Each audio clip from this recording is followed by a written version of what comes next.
तो जो कहानी मैं आपको सुनाना चाह रहा हूँ एक रियल कहानी है, और मेरी सबसे बड़ी चिंता अपने बच्चों को लेकर, आपको लेकर वही रहती है।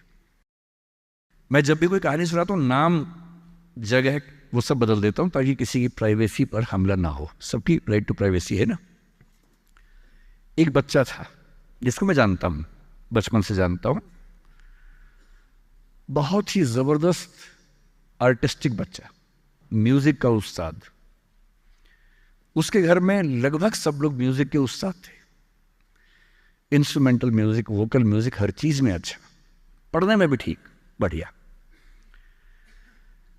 और जब हम स्कूल में थे, वो मेरी क्लास में तो नहीं था, थोड़ा सा अलग क्लास में था, पर स्कूल में बहुत पॉपुलर था, being into music. I was in debating, he was into music. और बाद में उसने हमारा स्कूल छोड़ भी दिया कुछ समय के बाद, फिर वो कहीं और चला गया, फिर हमारा मिलना नहीं हुआ। उस समय ना तो व्हाट्सएप था ना यूट्यूब था, तो बाद में मिलने का स्कोप भी नहीं रहता था। जो एक बार चला गया वो चला ही जाता था उस समय। अब तो बच्चे जिंदगी भर दोस्त रहते हैं। फिर जब मैं दिल्ली यूनिवर्सिटी में आ गया, ग्रेजुएशन कर चुका था, उसके बाद अचानक मुझे एक बचपन का दोस्त मिला जिसने मुझे एक इंटरेस्टिंग क्या, डेवास्टेटिंग बात बताई। तो बात चल रही थी कि स्कूल के दोस्त कहाँ कहाँ हैं, क्या कर रहे हैं। तो बातों बातों में उसका जिक्र भी आया।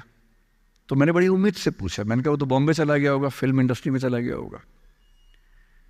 तो मेरे दोस्त ने पूछा कि तुम्हें नहीं पता उसके बारे में? मैंने कहा नहीं। उसने कहा यार वो जेल में है, and he was one of the most creative students of our school. मैंने कहा जेल में क्यों है? बोले सच में नहीं पता। मैंने कहा सच में नहीं पता मुझे। बोले वो ग्रेजुएशन करने के लिए जब गया तो पता नहीं क्या हुआ, उसकी थोड़ी संगति खराब हो गई। बैड कंपनी जिसको हम बोलते हैं, जो इस उम्र में अच्छी लगती है, वही वाली। तो कॉलेज लाइफ में थोड़ी बहुत बैड कंपनी सबकी होती ही है, हल्की फुल्की होती है, एक सामान्य बात है। अच्छा, बच्चा बच्चा ना रहे ये भी तो अच्छी बात नहीं है ना। थोड़ा बचपन तो जीना भी चाहिए, थोड़ा शरारतें करनी भी चाहिए। पर किसी किसी का दुर्भाग्य होता है कि ज्यादा हो जाता है, उसके साथ ऐसा हुआ। उस सब प्रोसेस में उसको ड्रग्स की आदत लग गई। और ड्रग्स की आदत, ड्रग्स एक ऐसी चीज है, एडिक्शन ऐसी चीज है कि उसमें वन वे रास्ता होता है, टू वे नहीं होता है। आप जा सकते हैं, वापस नहीं आ सकते। मतलब 1000 लोग जाएंगे तो उनमें से एक आध वापस आएगा, वो भी इतने मुश्किलों से जो ऑलमोस्ट इम्पॉसिबल है। I have seen many such cases. Social welfare department से मेरे कई दोस्त ऑफिसर से, तो मैं उनसे जब पूछता हूँ बताते हैं, मैंने ऐसे लोगों को देखा है 10-10 साल से स्ट्रगल कर रहे हैं एडिक्शन से बाहर आने के, नहीं आ पा रहे, खत्म हो गए हैं। उस बच्चे को ड्रग्स की आदत पड़ गई कॉलेज में जाके, पेरेंट्स को पता ही नहीं था। तो जब पेरेंट्स को भनक लगी तो उसको दबाव बनाया कि तुम घर आ जाओ। अब वो जिस कंपनी में था, दोस्तों वाली कंपनी में, वहाँ अब ड्रग्स तो बहुत महंगे होते थे, पैसे घर से बहुत कम आते थे, जितने पैसे एक मिडिल क्लास फैमिली दे सकती है। अब वो घर से ज़्यादा पैसे मांगने लगा, पैसे मिलते नहीं थे। उसको अपने ही घर के लोगों पर गुस्सा आने लगा। तो एक बार वो अपने घर आया हुआ था छुट्टियों में, और वहाँ भी वो कुछ कुछ करता रहता था। उसके पेरेंट्स ने उसको बहुत समझाया कि बेटा ऐसा मत करो। और एक दिन इस बात पे झगड़ा बढ़ गया। भाई आप पेरेंट्स की चिंता समझेंगे आज से 30 साल बाद, जब आपके बच्चे इस एज में होंगे ना, आपकी नानी मर जाएगी उस समय। नानी मरना एक मुहावरा है, इसका मतलब बहुत चिंता में रहेंगे उस समय आप। और उस दिन पता नहीं क्या हुआ, एक झगड़ा हुआ, क्योंकि जो एडिक्शन के शिकार हैं उनका दिमाग उनके कंट्रोल में नहीं होता है। यहाँ तक कि जो ड्रिंक करते हैं, ड्रिंक एक लेवल से ज़्यादा कर लें तो दिमाग कंट्रोल से बाहर निकलने लगता है। ड्रग्स में तो ये एलिमेंट बहुत ज़्यादा होता है। और आधी रात को उसने क्या किया, उसने अपनी फैमिली के 5 लोगों का मर्डर कर दिया। मर्डर। उसने खाने में जहर मिलाया, लगभग सब लोग उससे मर गए। एक मेंबर नहीं मरा क्योंकि उसने खाना खाया नहीं उस दिन, तो उसको उसने अलग से मारा। और ये बात है जब उसकी उम्र लगभग 17-18 साल की थी या 19 के आसपास रहा होगा। उसके बाद वो जेल गया। मुझे उसके बाद से पता ही नहीं कि क्या हुआ, फांसी हुई या उम्र कैद हुई या क्या हुआ, ना तो मुझे पता है ना मैं इंटरेस्टेड हूँ जानने में। मैं उसका नाम हम सब जानता हूँ, एंड 1-2 क्लास स्कूल में ऐसी थी कि वो हम आसपास थे, जानते थे, पहचानते थे एक दूसरे को। मेरी सबसे बड़ी चिंता ये होती है बच्चों को लेकर कि किसी भी गलती से वो ड्रग्स में ना चले जाएं। आप सबसे रिक्वेस्ट कर रहा हूँ हाथ जोड़ के, कुछ भी कर लेना, ये मत करना। बदमाशी करो, शरारत करो, थोड़ा इश्क विश्क होगा करो, कोई दिक्कत नहीं। किसी को चीट मत करना, ड्रग्स में मत जाना, क्योंकि इन रास्तों पे जाने के बाद वापसी का रास्ता नहीं है, पूरी जिंदगी खत्म हो जाती है। एक शायर ने कहा है, बस एक कदम गलत उठाता राह शौक में, राह शौक का मतलब शौक के रास्ते पर चल पड़े थे। बस एक कदम गलत उठाता राह शौक में, मंजिल तमाम उम्र मुझे ढूंढती रही। मेरी मंजिल जिंदगी भर मुझे ढूंढती रही, कहाँ चला गया? सिर्फ एक गलती हुई थी और उस एक गलती ने कहीं का नहीं छोड़ा। आपको लग रहा होगा कि ये तो पापा जैसा है, प्रीच कर रहा है हमें, पापा डोंट प्रीच वाला भाव मन में आ रहा होगा अपनों के, पर मेरा काम ही है, मैं क्या करूं। मुझे जितनी चिंता अपने बच्चे की उतनी आपकी चिंता है, तो मैं तो बोलूंगा। आप मानेंगे नहीं मानेंगे आपकी मर्जी है, लेकिन ईश्वर ना करे कुछ गलती हुई तो बाद में आप इस बात को याद जरूर करेंगे कि किसी ने समझाया था हाथ जोड़कर, और हम उसके बाद भी नहीं समझे थे। कुछ भी करना, उस रास्ते पर मत जाना। और इस रास्ते पर लोग क्यों जाते हैं? इसकी जो साइकोलॉजी में सबसे बड़ा रीजन है, उसको पीयर ग्रुप प्रेशर कहते हैं। पीयर ग्रुप का मतलब है आपके दोस्तों का ग्रुप, गैंग, जिसको गैंग कहते हैं। जो डेवलपमेंटल साइकोलॉजी है, जो साइकोलॉजी स्टडी करती है कि बच्चे जैसे जैसे बड़े होते हैं उनकी साइकोलॉजी कैसे चेंज होती है, इसको बोलते हैं डेवलपमेंटल साइकोलॉजी। उसमें माना गया है कि ये जो एज है टीन एज, ये गैंग एज है। गैंग एज का मतलब 3-4 दोस्तों का ग्रुप होता है, वो गैंग की तरह से ऑपरेट करता है। एकदम सीक्रेट्स रहते हैं ग्रुप में, आपस में बातें करते हैं, जैसी कोई आसपास से निकलता चुप हो जाते हैं। उनको लगता है कि उनके पास कुछ सीक्रेट इन्फॉर्मेशन दुनिया की ऐसी है जो मोसाद और रॉ और इन्हीं सब के पास होती है, किसी के पास नहीं होती। जबकि वो जो बात कर रहे होते हैं उनके पेरेंट्स वो बात 30 साल पहले कर चुके हैं। वो ऐसी कोई बात नहीं कर रहे जो उनके पेरेंट्स को नहीं पता, वो सब बातें करके ही बड़े हुए हैं। पेरेंट्स भी तो बने ही है ना भाई, ऐसा थोड़ा ना, उन्होंने तो जिंदगी देखी है। पर उनको लगता है कि वो कुछ खास ऐसा जानते हैं। एक दूसरे पर ऐसा भरोसा, पेरेंट्स पर ऐसा अविश्वास, ऐसा उनको खारिज करने की टेंडेंसी, नॉर्मल बात है, कोई खास बात नहीं है, इस उम्र में सामान्य बात है। पर डेवलपमेंटल साइकोलॉजी जब हम पढ़ते हैं तो उसमें कहते हैं कि जो बच्चा होता है 1-2 साल तक का, उस पर सबसे ज़्यादा असर उसकी माँ का होता है, क्योंकि माँ उसके लिए पूरा संसार है। उस बच्चे की 2 ही ज़रूरतें हैं कि जब वो गीला हो तो वो पहुँच दे, जब भूख लगे कुछ खाना खिला दे। शुरू के 6 महीने इन दोनों ज़रूरतों को जनरली उसकी माँ ही पूरा करती है। तो उसको धीरे धीरे लगता है कि जो माँ है ना, यही मेरा सब कुछ है, और माँ की हर बात को फॉलो करता है वो। 6 महीने के बाद थोड़ा सा बाहर का खाना, घर के बाकी मेंबर्स का असर पड़ने लगता है। 2 साल के बाद जब बच्चा पहली बार स्कूल जाता है, 2 या 3 साल के बाद, तो आप देखेंगे प्राइमरी स्कूल में टीचर्स आमतौर पे महिलाएं होती हैं, विमेन होती हैं, मेल्स नहीं होते हैं। उसके 2 रीज़न है। एक तो मेल्स में इतनी पेशेंस होती नहीं आमतौर पे। अपना ही बच्चा हो तो 2 मिनट के लिए चिकोटी काटना, प्यार करना ठीक है, 2 मिनट के बाद नहीं झेल पाते वो। और बच्चा अगर रोने लगे, उनके चश्मा उतार के मारे, थप्पड़ मार दे, मूंछ खींच ले, इरिटेट हो जाते हैं। 5 मिनट के बाद तो बच्चा पिटता ही पिटता है अपने बाप के हाथों। इसलिए बच्चे भी बाप के पास कम जाना पसंद करते हैं, जाते हैं 1-2 मिनट के लिए फिर भाग आते हैं वहाँ से। इनको पता है कि ये जो ब्रेक इवन होने वाला टाइम आ गया है, अब इस टाइम पे निकल जाना चाहिए। मदर्स में बायोलॉजिकली भी और कल्चरली सोशली भी ये वैल्यू ज़्यादा डेवलप हो जाती है कि वो झेल लेती हैं उस बच्चे की परेशानियों को। बच्चे बहुत परेशान करते हैं। अगर आप मुझसे पूछें इस दुनिया में सबसे मुश्किल काम क्या है, सबसे मुश्किल है बच्चे को पालना। इससे मुश्किल कोई काम नहीं है। छठी का दूध याद दिला देते हैं बच्चे। बच्चे को पालने से मुश्किल दुनिया का कोई काम नहीं है, और वो काम जनरली हमारे घरों में मदर्स करती है, जिनका इतिहास में नाम नहीं लिखा जाता, जबकि सबसे महत्वपूर्ण काम घर के अंदर वो कर रही हैं। इस बात की बहुत वैल्यू है। कई जगह पेरेंट्स मतलब फादर्स भी कर रहे हैं कुछ हद तक, लेकिन जनरली दुनिया में ज़्यादा ये काम अभी तक महिलाओं के हाथ में ज़्यादा है। जब बच्चा स्कूल जाता है तो स्कूल जाने के बाद आप देखेंगे जो लेडी टीचर होती है, जिसको बच्चा प्यार से मैम कहता है, मैम, ऐसे बच्चे के लिए मैम दूसरा भगवान होता है मम्मी के बाद। कुछ समय के बाद भगवान नंबर 1 मैम हो जाती है, भगवान नंबर 2 मम्मी हो जाती है।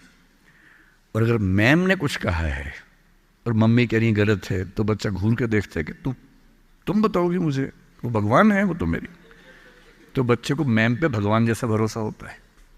फिर जब वो बड़ा होने लगता है 10, 11, 12, 13 साल का, 13 की एज आते आते बच्चों में जो बायोलॉजिकल चेंजेस होने शुरू होते हैं, बड़े परेशान होते हैं, पशुपेश में होते हैं कि ये क्या हमारे साथ हो रहा है, हमारी ज़िंदगी चेंज हो रही है। अचानक उनको ऐसा लगने लगता है।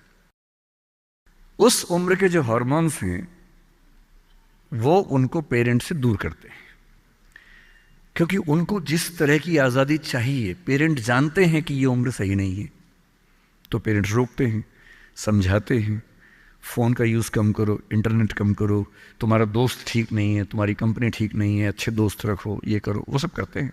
उनकी मजबूरी है, उनको पता है कि ये उम्र फिसलने वाली है।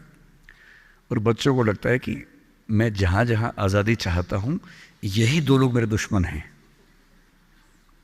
पता नहीं ये डिजर्व नहीं करते मुझे, they don't deserve a child like me.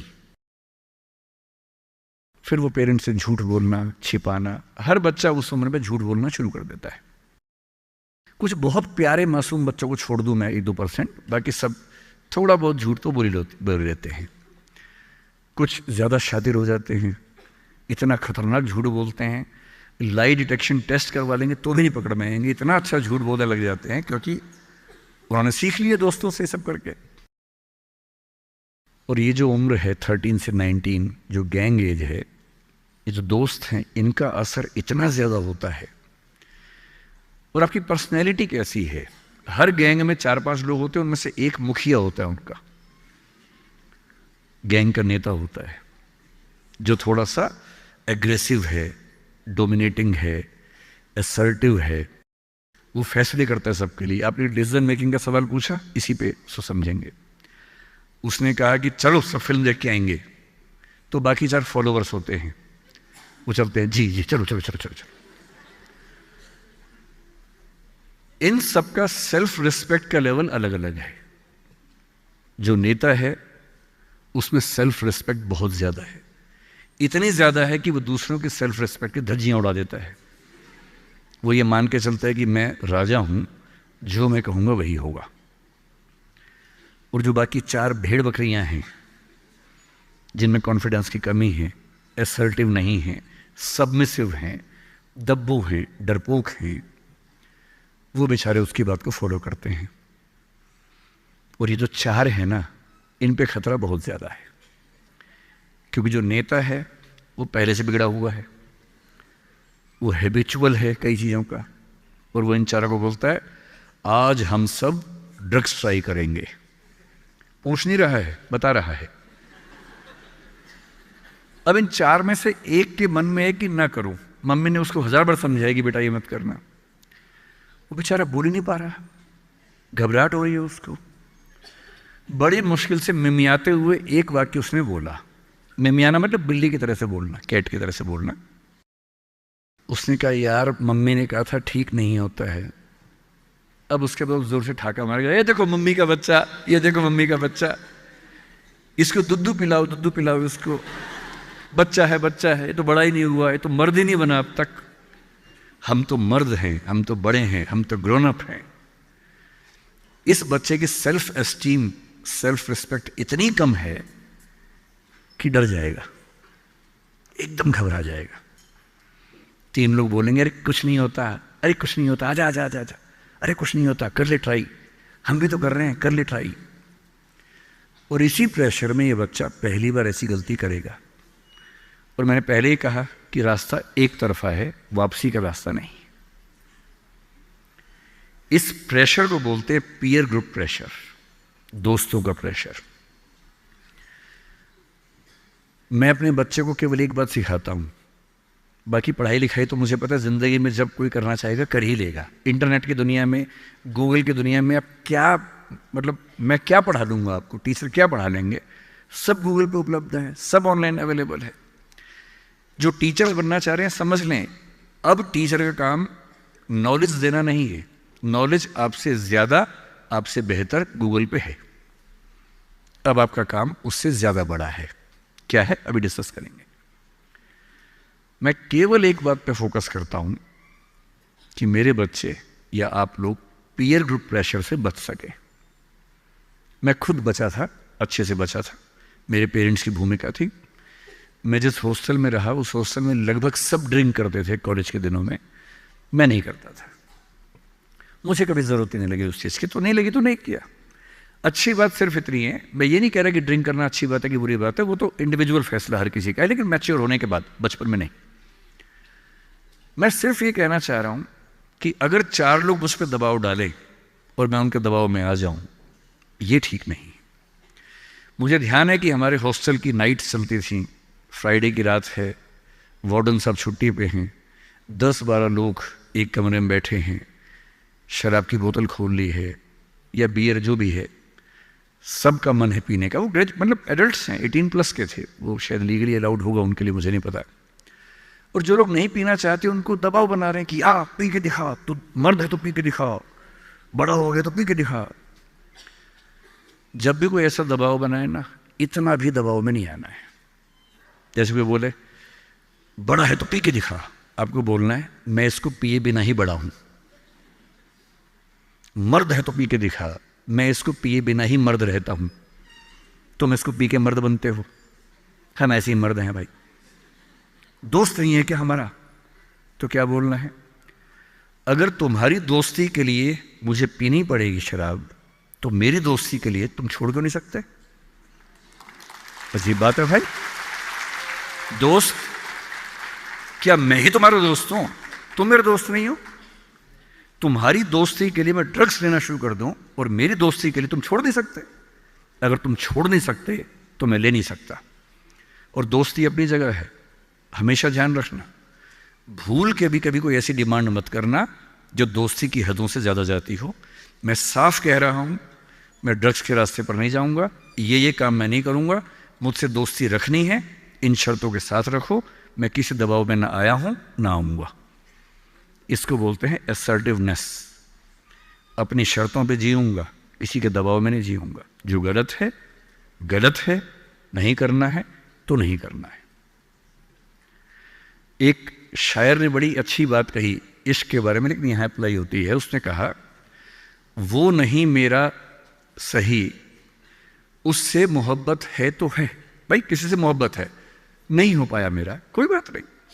वो नहीं मेरा मगर उससे मोहब्बत है तो है। अब ये रस्मों और रिवाजों से बगावत है तो है। अगर मैंने एक सही बात कह दी और वो रस्म रिवाज के खिलाफ है तो है, मैं क्यों डरूंगा? जो मुझे ठीक लगा, अपने ईमान के मुताबिक लगा, मैंने कहा, वो मैं करूंगा। तो जो बात मुझे अपनी ओर से शुरुआत में कहनी थी मैंने आपसे कही है। और मेरा ख्याल है कि अगर आप सब बच्चों में से एक बच्चा भी मेरी बात सुन के गलत रास्ते पे जाने से रुक गया तो मेरा सिक्किम आना धन्य हो गया। मैं उसमें बहुत खुश हूँ, उससे ज़्यादा मुझे